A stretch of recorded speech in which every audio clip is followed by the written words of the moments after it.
कंजलोचन कंजमुख कर कंजपद कंजारुणम।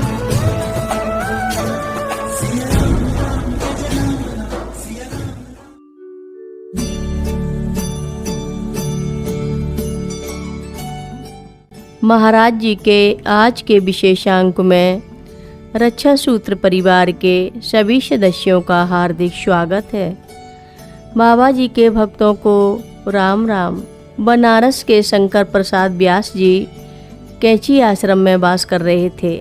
आपने नैनीताल कभी देखा नहीं था, इसलिए एक दिन आपने बाबा जी से वहां घूम आने की अपनी इच्छा व्यक्त की।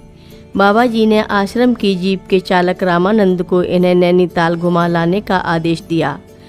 वहां पहुंचने पर आप जीप से उतरकर चल दिए।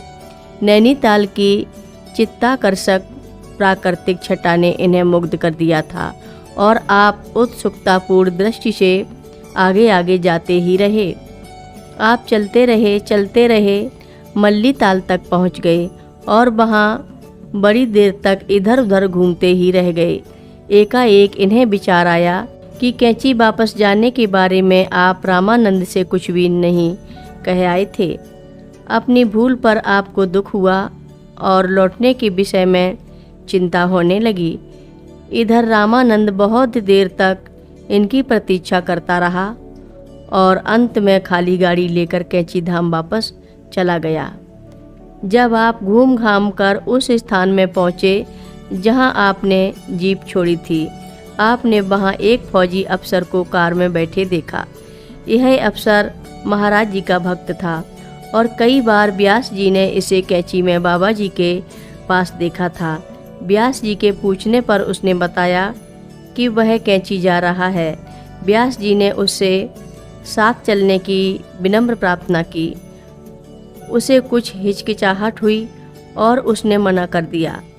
उसके इस व्यवहार से व्यास जी का दिल टूट गया और वे मन ही मन क्रुद्ध हो कहने लगे, बाबा ने कैसे भक्त पाल रखे हैं।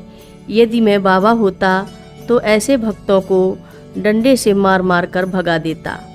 यह फौजी अफसर कैंची पहुंचा और बाबा जी की कुटिया के दरवाजे पर खड़ा हो गया, जहां अलीगढ़ के बिशंबर जी पूजा सामग्री का थाल लिए खड़े थे और भीतर जाने की प्रतीक्षा कर रहे थे। बाबा जी की कुटिया महिलाओं से भरी थी और जब महाराज जी का पूजन कर रही थीं, बाबा जी ने माइयों को जाने की आज्ञा दी ताकि उनके भक्त बिशंबर को पूजा करने के लिए स्थान मिल सके। जब महिलाएं बाहर जाने लगीं तो वह फौजी अफसर 1 2 3 आदि कहते हुए उन महिलाओं की गिनती करने लगा। उनके बाहर जाने पर बिशंबर फौजी अफसर और अन्य लोगों ने कुटिया में प्रवेश किया। बाबा जी एकाएक रुद्र रूप हो गए और उन्होंने फौजी अफसर पर मुष्टि प्रहार करना आरंभ किया। बिशंबर जी की पूजा सामग्री सब जमीन में बिखर गई। बाबा गेंद की तरह उसे उछालते, गिराते और मारते हुए प्रांगण में ले आए और फिर इसी प्रकार आश्रम के प्रवेश द्वार तक ले गए। अंत में उस अफसर से बोले कि तू अब यहाँ मत आना। वह अफसर बाबा जी के समाधिस्थ होने के बाद तक भी यदा कदा आता रहा, पर बाहर सड़क से प्रणाम कर चला जाता था। उस समय वहाँ उपस्थित सब लोगों की यही धारणा थी कि उसने माइयों की गिनती की और इस अनुचित कार्य के लिए उसे वह दंड मिला। आश्रम के सभी लोग इस दृश्य से घबरा उठे और रामानंद को विशेष रूप से भय होने लगा, यह सोचकर कि यह व्यास जी को नैनीताल में छोड़कर चला आया है। व्यास जी एक बस से कैंची आ गए। उनको बस से उतरते ही रामानंद दिखाई दिया। उसने आपसे प्रार्थना की कि आप पूछे जाने पर बाबा से कह दें कि आपने ही जीप लौटा दी थी।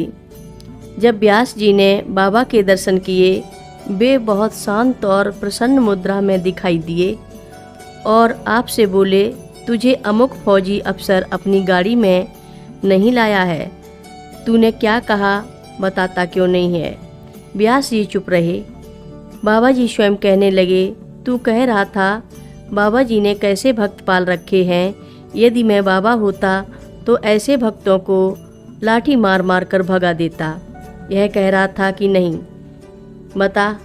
व्यास जी ने स्वीकार किया। महाराज जी बोले, इसलिए हमने उसे मार मार कर भगा दिया, अब वह यहाँ नहीं आएगा। इसके बाद फिर वे बोले, रामानंद कहाँ चला गया था? तू उसकी कार में क्यों नहीं आना चाहता था? व्यास जी को बहुत संकोच के साथ कहना पड़ा, मैंने जीप लौटा दी थी। बाबा जी व्यास जी के मुंह की ओर देखकर मुस्कराने लगे। महाराज जी की कथाएं सुनने के लिए सभी भक्तों का धन्यवाद। हर रोज़ महाराज जी की कथाएं सुनने के लिए रक्षा सूत्र चैनल को सब्सक्राइब करें, शेयर करें और लाइक करें। घंटी बजाना ना भूलें। कमेंट बॉक्स में लिख भेजें, जय नीव करोरी बाबा जी महाराज। सभी भक्त मिलकर बोलो, नीव करोरी बाबा जी महाराज की जय बोलो।